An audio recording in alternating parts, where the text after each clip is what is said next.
Good evening, friends.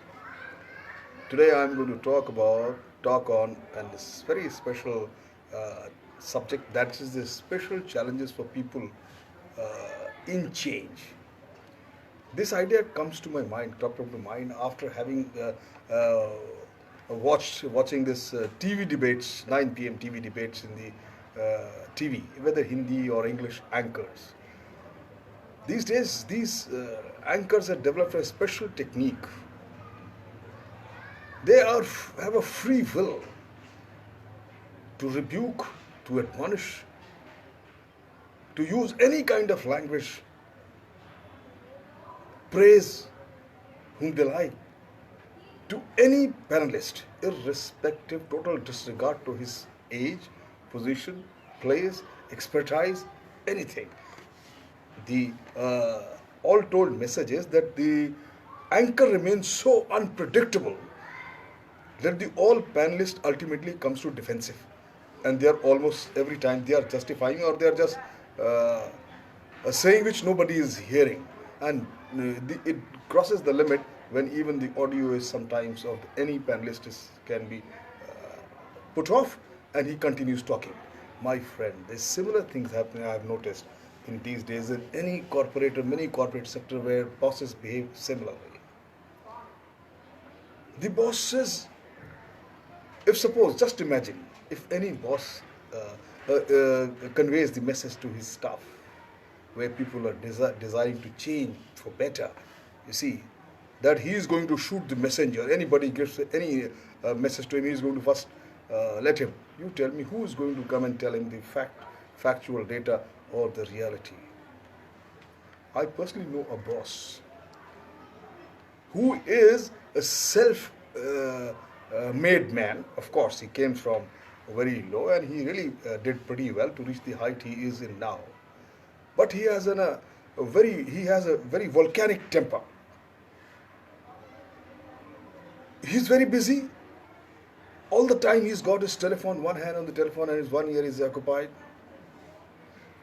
He is chronologically tired, which means he's chronologically testy. The slightest annoyance, he just sets him off, and he's put in a blaze. You see,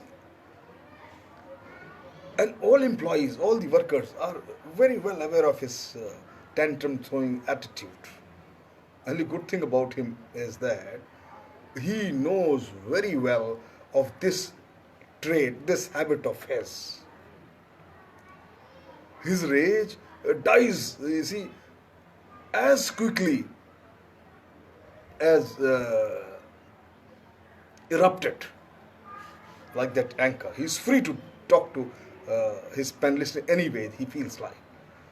To this boss, to him also, the tantrum acts as a release valve, and he's very smart to what he does. He, after he's thrown the tantrum, he let his temper off, he uses the choices of the words. Uh, then almost every time he'll put anybody who goes for any kind of suggestion on defensive. And they're just simply justifying, he just comes back lost what has happened. And he's very smart enough to tell the employees, you see, that you all know that this is just a habit of mine, and therefore I'm just like, it's like a Japanese jerk reaction. You know how golden heart I have. So therefore they ought to simply ignore it and carry on working. I was wondering how to tackle this person. So I thought, let me do an exercise.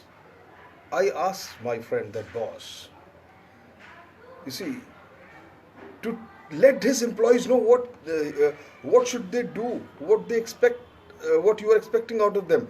The problem was, everybody said he tells us something today, tomorrow he changes himself and he says something different.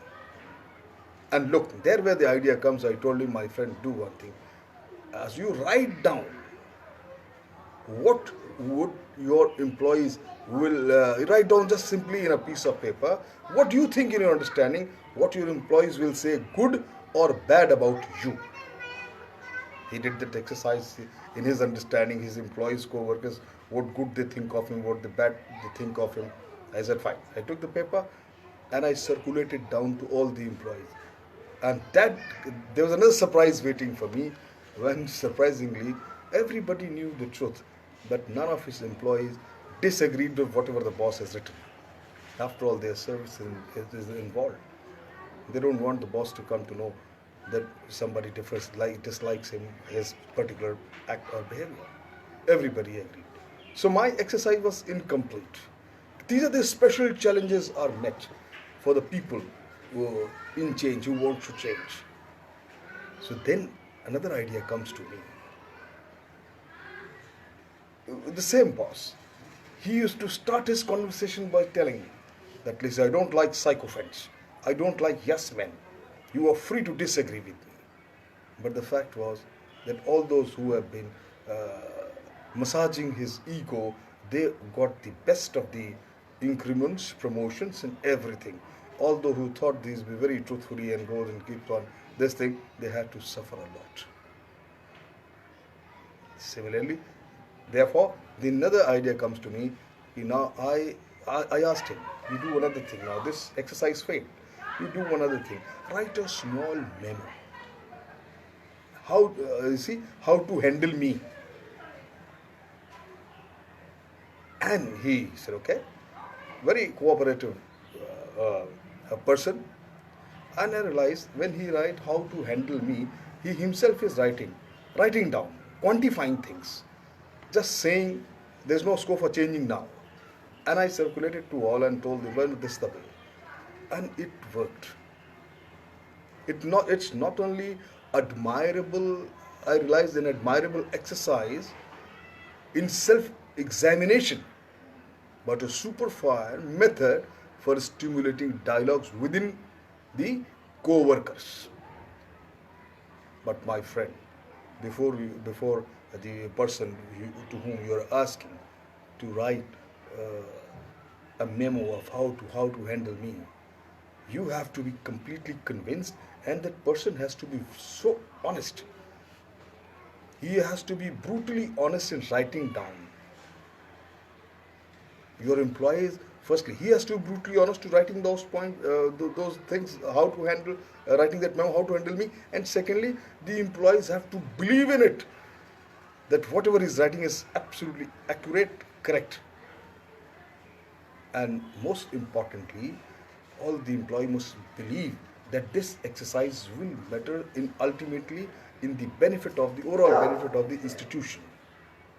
If these three factors are taken care of, these are the special challenges, my friend. Any worker which they feel they encounter, if they are willing to change.